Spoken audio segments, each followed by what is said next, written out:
इमाम आज़म अबू हनीफा के एक शागिर्द गुजरे इमाम मोहम्मद रहमतुल्लाह अलैह। सूरत बड़े थे, कुछ खूबसूरत थे, कुछ सोना, कुछ मुंह दा मिठा, कुछ प्यारे बड़े थे, कुछ उनका अंदाज ये था कि नफासत पसंद बड़े थे, बड़े नफीस थे। निकलते थे तो तन्हा नहीं निकलते थे। एक दफा बगदाद में तशरीफ लाए तो बगदाद से उन्होंने एक बस्ती और में जाना था, तो वहाँ यहूदियों और ईसाइयों का बड़ा गलबा था। इमाम मोहम्मद रहमतुल्लाह अलैह फरमाने लगे यहूदियों और ईसाइयों के बीच से गुजरना है तो कोई यही न समझे कि इनके तो पल्ले कुछ नहीं। कहने लगे सोने घोड़े लाओ अरबी नस्ल के। 30 शागिर्द साथ थे, उनको भी साथ तैयार किया। अरबी नस्ल के 30 घोड़े और 30 शागिर्द को कहा भी दस्तारें जरा ना ऊंची बांधना, तो दस्तारें भी बांधी उन्होंने कुल्ले वाली बड़ी खूबसूरत। शागिर्दों को भी जुब्बे पहनाए, खुद भी जुब्बा पहना, सफेद रंग की आला नस्ल की घोड़ी आगे आगे 30-32 शागिर्द। और जब आप गुजरे ना बगदाद के आगे उस इलाके से, यहाँ यहूदी ईसाइयों की भी कसरत थी। औरतों की आदत होती थी पुराने जमाने में मेहमान देखने के लिए छतों पे चढ़ जाती, कुछ अपने दरवाजे पे खड़ी हो जाती, कुछ देखती खिड़कियों में से कि गुजर रहा है कोई मेहमान। तो यहूदियों की ईसाइयों की बहुत सारी औरतें छतों पे चढ़ गईं। मुसलमान नारे लगाने लगे इमाम मोहम्मद आ गए, इमाम मोहम्मद आ गए। कुछ पहले ही बड़े हसीन थे, पहले ही बड़े खूबसूरत थे, कुछ हुजूर की सुन्नत का नूर चढ़ा हुआ था, कुछ दाएं बाएं शागिर्द थे, फूलों की पत्तियां गिर रही थी। तो जब मोहम्मद मोहम्मद के नारे लगने लगे ना, तो उन औरतों ने इमाम मोहम्मद का जलवा देखा। देखा देखी काम क्या शुरू हुआ, एक ने देखा तो इतनी महव हुई, उसने कलमा पढ़ना शुरू कर दिया। उससे कलमा सुन के तो दूसरी ने भी पढ़ा, तीसरी ने भी पढ़ा, चौथी ने भी पढ़ा। बीबियां बुलंद आवाज से मुसलमान होने लगी। उनको देखा देखी मर्द भी पढ़ने लगे। ढेर सारे यहूदी ईसाई मुसलमान हो गए। मुसलमान उनसे कहने लगा तुम्हें गलती लग गई है, ये हमारे नबी मोहम्मद नहीं। मियाँ साहब का नाम मोहम्मद था ना, तो कश्मीर के लोग कहने लगे शायद वहाँ के हिंदू सिख वहाँ के जो थे कश्मीर के, वो कहने लगे शायद वही मोहम्मद है। तो फरमाने लगे ते बंदा ठग जे लोको, मैं ते बंदा चोर खलकत कलमा पढ़ दी ओ मोहम्मद हो।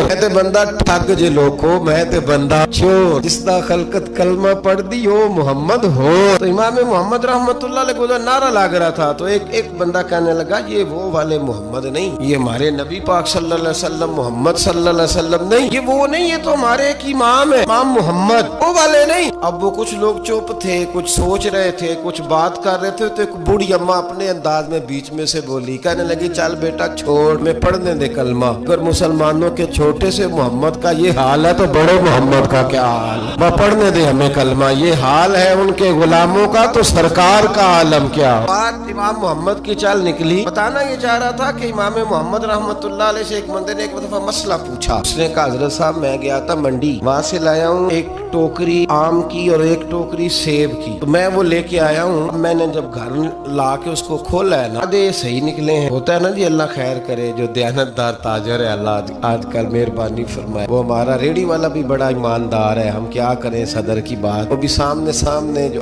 तगड़े तगड़े होते हैं उसने आगे लगाए होते, और जो थोड़े से निकम्मे होते हैं वो अंदर वाली साइड पे दीवार के अंदर रखे होते। क्या किया जाए। कहा हुजूर मैंने वो जो खोली है ना पेटी, वो टोकरी जब मैंने खोली है तो ऊपर ऊपर तो आम और सेब ठीक थे, तो अंदर गले सड़े। अब मेरे लिए हुक्म क्या है। अब फरमाने लगे भी मसला शरी है कि रखने हैं तो सारे रख, वापस करने हैं तो सारे का। नहीं हो सकता कि तू सही सही रख ले और गले सड़े। तो ये मसला इमाम मोहम्मद बता के तो रोने लग गए। तो बंदा कहने लगा हुजूर मसला बताया है आपने, तो फिका का एक मसला है सादा सा कि हजरत अब क्या करना है, तो रोने वाली कौन सी बात है। तो फरमाने लगे ये तुझे मसला बता के ना जो कुछ और याद आ गया। आपको क्या याद आया है। फरमाने लगे मैं भी अर्ज करूंगा मौला इमाम आजम के पास बैठा हूँ, मारूफ करखी सिरी सकती जुनैद बगदादी, इन सारे दरवेशों के पास रहा हूँ। मैं भी बैठा होता था उस महफिल में जिसमें ये होते थे। अगर जन्नत में भेजने हैं तो सारे भेज, ये नहीं हो सकता कि गले सड़े इधर फेंक दे और अच्छे अच्छे उठा के ले जाए। हम सारे मुस्तफा का कलमा पढ़ने वाले, सबको कहा या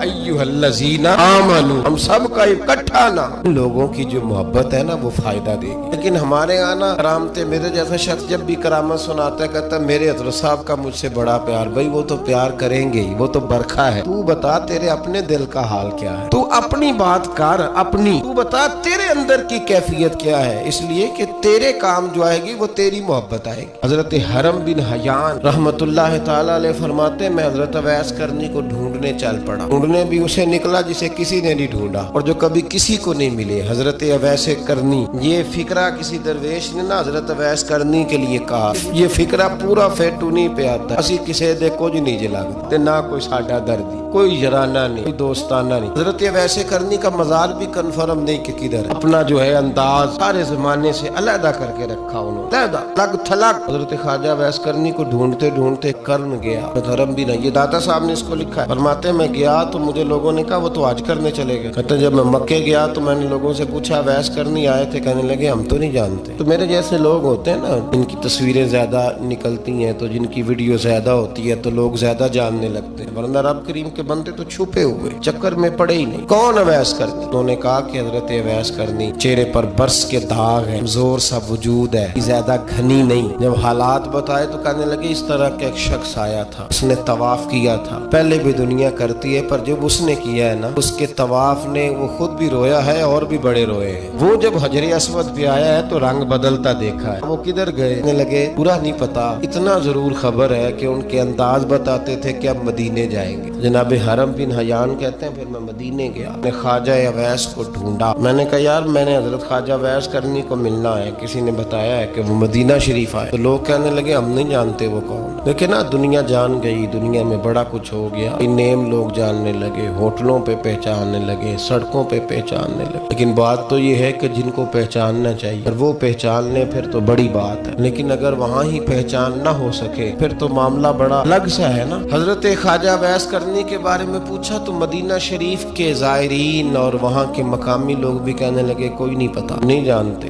ملے ہی نہیں. باریک سا وجود ہے, پرانا سا لباس ہے, برس کے داغ ہے, چہرے پہ داڑھی زیادہ گھنی نہیں, کسی کو پاس نہیں بٹھاتے. پھر ایک جملہ اور کہا, سنا ہے روتے ہیں تو بڑے درد سے روتے ہیں, سنا ہے بھیگی رہتی ہیں پلکیں, ایک واری میری آنکھیاں تو انہاں نے اتھرو پونجے سن, ہن چسکا پہ گیا رونے دا, ہر ویلے یا ہوزاری ہے. کہتے ہیں کہ وہ اس طرح کی اس کی کیفیت ہے. کہتے ہیں میں نے کہا یار وہی تو اویس کرنی تھے, کدھر گئے؟ کہنے لگے کوئی خبر نہیں. جب وہ آئے ہیں تو ان کے آنے کا انداز ہی نرالا تھا, سسکیاں اور آہیں نکل گئیں اس شخص کی جب وہ مدینے آیا. حضرت حرم بن حیان کہتے ہیں میں ڈھونڈتا رہا, تلاش کرتا رہا, پھر میں ان کو ڈھونڈتے ڈھونڈتے عراق میں آیا تو نہر فرات کے کنارے کمزور سے آدمی کو ریت کے ٹیلے پر بیٹھ کے وضو کرتے دیکھا. کہتے ہیں جب ان کا وضو مکمل ہوا تو میں نے کہا السلام علیکم. کہتے انہوں نے چہرہ نہیں پھیرا, وہیں بیٹھے بیٹھے کہنے لگے وعلیکم السلام یا حرم بن حیان. کہتے میں نے کہا کہ من انت, آپ کون ہے؟ تو کہنے لگے وہی ہوں جسے تم مکے اور مدینے ڈھونڈتا رہا. کہتے میں نے کہا حضور آپ میرا نام کیسے جانتے؟ بڑا خوبصورت جملہ, اللہ کرے آپ کو یہ یاد رہ جائے, سبق کبھی نہ بھول. بابا صاحب کے مزار پہ گئے تو خالی آ گئے, دادا صاحب گئے تو خالی ایسے ہی چلے گئے. فارغ لوگ تھے, کوئی کام نہیں تھا کہ بابا فرید کی گلیوں میں گھومتے رہے. فارغ تھے کہ 2 بجے حضرت سلطان باہو رحمت اللہ علیہ کی جالیوں کے سامنے کھڑے رہے. یہ کیسے ہو گیا کہ محدث اعظم کے مزار پہ کھڑے رہے؟ ایسے ہی کوئی بات تھی؟ حضرت ویسے کرنی بول کر فرمانے لگے, کہنے لگے کہا تو نے کہ میں تجھے کیسے جانتا ہوں؟ فرمانے لگے تو مجھ سے پیار کرتا ہے, عرفت روحی من روحی کا, میری روح تیری روح کی جاننے والی ہے. یہ روحوں کا رشتہ ہے, یہ خطا نہیں جایا کرتا. عرفت روحی من روحی کا, روح تیری روح کو جانتی ہے. کیسے ہو گیا؟ ایسے لوگ تھے, تو اتنی جگہ مجھے تلاش کر آیا اور میں تجھے جانوں نہ, یہ کیسے ہو سکتا ہے؟ یہ کیسے ممکن ہے؟ ڈھونڈتا رہا گلی گلی, میں کہوں میں تجھے جانتا نہیں. فرمایا حرم بن حیان میں, ہاں میں دعا کرتا ہوں اللہ کی بارگاہ میں کہ رب کریم مجھے اور تجھے جنت میں اکٹھا کر دے. جب انہوں نے یہ دعا کی تو وہ چل پڑے. میں نے کہا حضور کہاں جا رہے ہیں؟ فرمانے لگے میرا پیچھا نہ کر, میں کسی اور منزل کا مسافر ہوں. جس رستے میں چل رہا ہوں نا ان منزلوں پہ ساتھ نہیں کسی کو لیا جاتا, میری اپنی ذاتی منزل ہے, اس میں پاؤں پہ چھالے ذرا سخت ہوتے ہیں. ہر آدمی کا نہیں یہاں چلنا, تو مجھے تنہا رہنے دے اور مجھے اپنی مرضی سے چلنے دے. کہتے میں نے منت کی تو کہنے لگے بس تم نے جدوجہد بڑی کی تھی تو تیرے ساتھ ملاقات کر لی, یہ پہچان لیا, تیرے ساتھ بات کر لی, ورنہ میں کہہ چکا ہوں اسی کسے دے کچھ نہیں لگ دے. اسی لیے میں نے حضرت غالباً امام شورانی رحمت اللہ علیہ کے حوالے سے پڑھا ہے کہ قیامت کے دن جب حضرت ویسے کرنی جنت میں جائیں گے تو ممکن ہے اس وقت بھی لوگوں کو دیدار نہ کرایا جائے, بلکہ امام شورانی کہتے ہیں اللہ 70,000 فرشتے ان کی شکل کے پیدا فرمائے گا اور ان کے جھرمٹ کے اندر چھپا کے انہیں جنت میں داخل کرے گا. ملاقات کس سے ہوگی؟ صرف انہی سے ہوگی جن کے لیے انہوں نے زندگی گزار دی. یا خدا سے ملیں گے یا مصطفیٰ کریم سے ملیں گے. محبت کریں, صالحین کا پیار, لوگوں کی محبت, صالحین کی محبت رستہ آسان کرتی. कोई शक नहीं कि जमाने में सारे लोग अच्छे नहीं होते, बुरे लोग भी आए हैं, मार्केट में होते हैं, लेकिन 2, 4, 5, 10 बुरों को लेकर के अच्छों की मोहब्बत छोड़ देंगे, एक लोगों का जिक्र छोड़ देंगे, उनका प्यार छोड़ देंगे, उनका तज़किरा पढ़ना छोड़ देंगे, उनके पास बैठना छोड़ देंगे। गुज़श्ता दौर में जो बादशाह भी नेक हुए ना, वो भी सालिहीन की मोहब्बत की वजह से नेक हुए। औरंगजेब आलमगीर अगर कुछ बेहतर हुए तो इसलिए कि मुल्ला जीवन नेक आदमी से मोहब्बत करते। महमूद गजनवी की बेहतरी का सबब यह था कि हजरत सैयदना अबुल हसन खरकानी के पास जाया करते। सालिहीन की मोहब्बत ने बादशाहों के रुख बदले, बादशाहों के लोगों को प्यार था। वाला जहांगीर बादशाह जाया करता था ख्वाजा अजमेर के आस्थाने पर। लोग कहते हैं कि बड़े सख्त दिनों में भी हम उसकी आंखों में आंसू देखा करते। दर्द वाली जगह पे जाते थे ना लोग, दर्दमंद हो जाते। इसलिए सालिहीन का प्यार कभी ना छोड़े। कपड़ों पे मिट्टी पड़ जाए ना, कपड़े धोए जाते हैं, तार के फेंके नहीं जाते। सालिहीन का प्यार कभी ना छोड़ना। रब करीम के बंदों की मोहब्बत अल्लाह तबारक व तआला के करीब करेगी आपको।